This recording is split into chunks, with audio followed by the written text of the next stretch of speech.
Si je supprime mon compte, est-ce que toutes mes informations sont effacées? Pas immédiatement.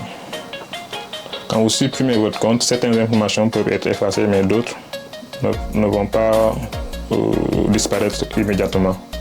Par exemple, sur WhatsApp, par exemple, vous engagez des discussions avec vos amis et quand vous supprimez votre compte, votre ami aura toujours cet historique de discussion qu'il a eu à entretenir avec vous. C'est-à-dire que ça va être supprimé au niveau de votre compte, mais avec les gens avec lesquels vous interagissiez avant. Excusez-moi du... Donc ces gens-là auront toujours cet historique de conversation, par exemple. Donc ce genre d'information, par exemple, ça ne va pas disparaître de sitôt, par exemple. À moins que vous leur demandiez explicitement de supprimer le fil de discussion. Et quand on bloque une personne, c'est-à-dire deux personnes échangent, X et Y, et X bloque Y sur les réseaux sociaux, est-ce que ça efface les informations de la discussion précédente? Non, même ça. Quand vous bloquez, vous avez décidé de bloquer à partir d'une certaine date, par exemple. Donc tout ce qui est antérieur à cette date-là, c'est archivé. Donc ça ne va pas se passer de sauf si les deux parties décident d'un commun accord de supprimer le fil de la discussion. Mais même cela, la donnée est toujours stockée. Rien ne disparaît en fait sur le net. Rien ne disparaît sur le net, ce que vous devez vous dire. Donc, elle n'est peut-être pas visible à un certain moment, mais elle est quand même archivée quelque part, elle est anonymisée quelque part, donc elle est accessible quelque part. Mais ce que vous pouvez faire, c'est de réduire la portée en quelque sorte, ou réduire un peu les dégâts que cela pourrait avoir sur vous. D'accord. Est-ce que par exemple les données qui ne sont pas automatiquement enregistrées, je dis par exemple les appels vidéo, les appels audio et tout, est-ce que ça aussi c'est stocké? Est-ce que c'est enregistré dans un serveur quelque part et tout? Ça c'est peut-être un domaine aussi assez difficile à dire. Par exemple, quand vous effectuez un appel, c'est plutôt le fournisseur d'accès qui a accès à le fournisseur d'accès, il a accès à votre historique d'appel, bien sûr. Donc il sait ce que vous avez fait avec le fournisseur d'accès, c'est par exemple Orange, par exemple Bouygues. Donc eux ils ont un peu accès à l'historique des appels. Par contre, quant à savoir s'ils entendent ce que vous dites ou s'ils vous espionnent, ça je ne saurais le dire. Donc sur WhatsApp par exemple, je fais un appel WhatsApp. Oui. WhatsApp n'enregistre pas mes appels à moi que je fais là. Bon, c'est un peu différent. Quand vous vous appelez avec votre puce, il y a directement la personne sans passer par Internet. Et quand vous appelez via Internet, par exemple, comme les appels téléphoniques sur WhatsApp, par exemple, ça c'est un peu par défaut, les appels sur WhatsApp, ça se passe en ligne, et tout ce qui se passe en ligne est forcément stocké. Et donc, ah bon? Les appels WhatsApp là, c'est stocké dans le serveur WhatsApp? Oui, mais ce qu'il y a avec WhatsApp, c'est que l'information, la communication entre deux personnes est chiffrée de bout en bout. Donc, ça veut dire que seul vous, bon, ça c'est WhatsApp qui le dit, seul vous et votre interlocuteur avez accès à l'information. Donc, ça veut dire que les informations que vous interchangez, seul vous deux êtes au courant de ce qui se dit et de ce qui se passe. Ça c'est le chiffrement de bout en bout que propose WhatsApp. Donc, mais bon, ça c'est ce qu'ils disent publiquement. On ne sait pas ce qui se passe réellement. On ne sait pas si en fait c'est des pipeaux ou bien si mais dans tous les cas, dites-vous que les gens peuvent avoir accès à cette information. Donc rien n'est à 100% sûr en quelque sorte. Parce que je me souviens, il y avait une époque où de nombreuses personnes changeaient de WhatsApp à Telegram. Parce qu'il disait que WhatsApp allait prendre les infos et tout ça. Vous vous souvenez, on avait une époque comme ça, je ne sais pas si vous vous souvenez, dans les années en arrière, de nombreuses personnes allaient sur Telegram parce qu'ils disaient que WhatsApp allait prendre les infos et tout. Donc, ce que vous étiez entendu dire tout à l'heure. Ou plutôt, il se disait peut-être que Telegram allait prendre moins d'informations que WhatsApp parce que toutes les plateformes prennent ou collectent vos informations. Donc, c'est un peu du... Voilà quoi.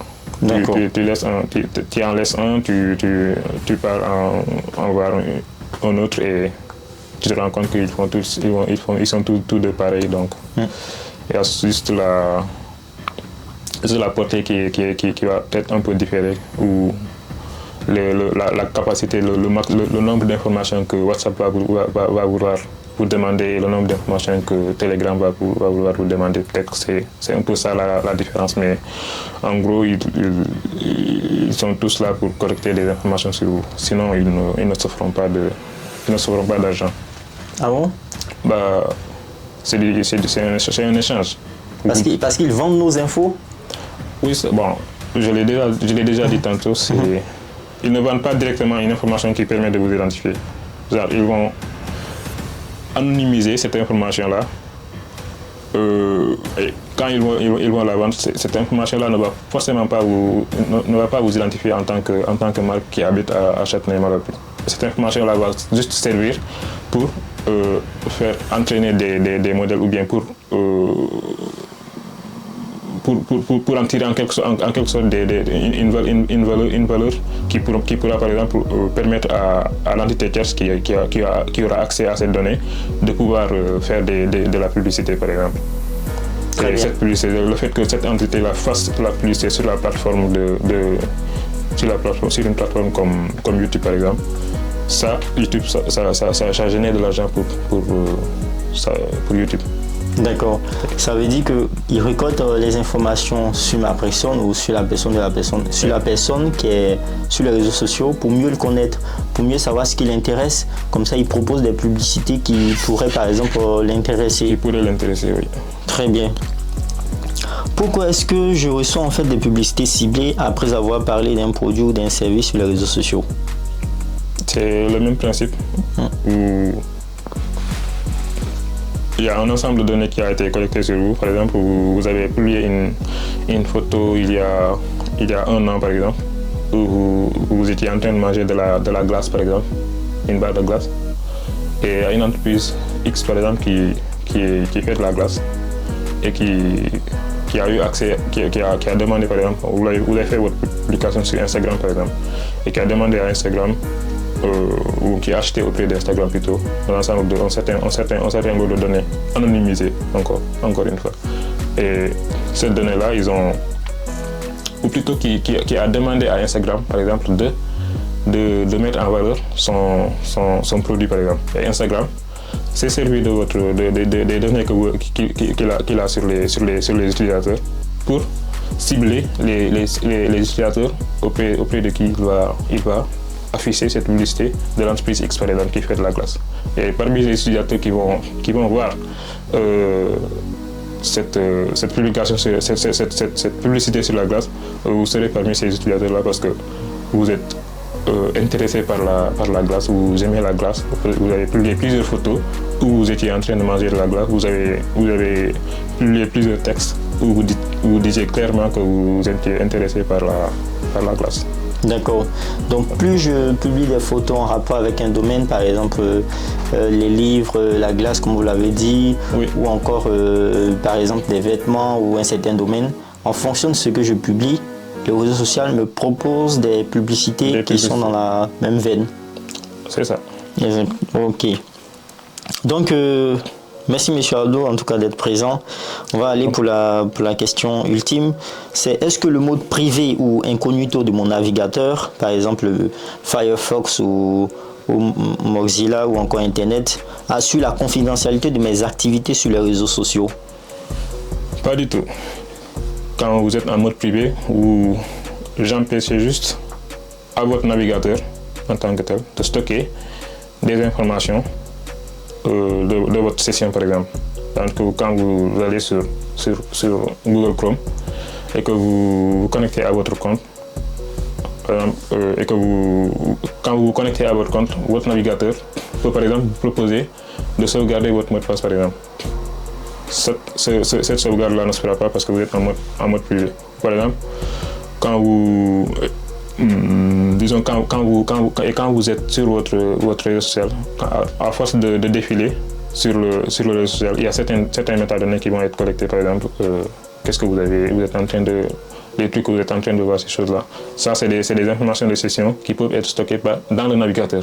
Et une fois que ces informations sont stockées dans le navigateur, une personne mal intentionnée peut, par exemple, vous hacker, vous pirater et collecter cette donnée de session qui est stockée dans votre navigateur. Donc ça dit que l'activité au niveau de votre compte se fait toujours comme si de rien n'était. Mais en contrepartie, vous avez des informations qui sont stockées dans votre navigateur et qui peuvent aider un pirate par exemple à vous faire du mal en quelque sorte.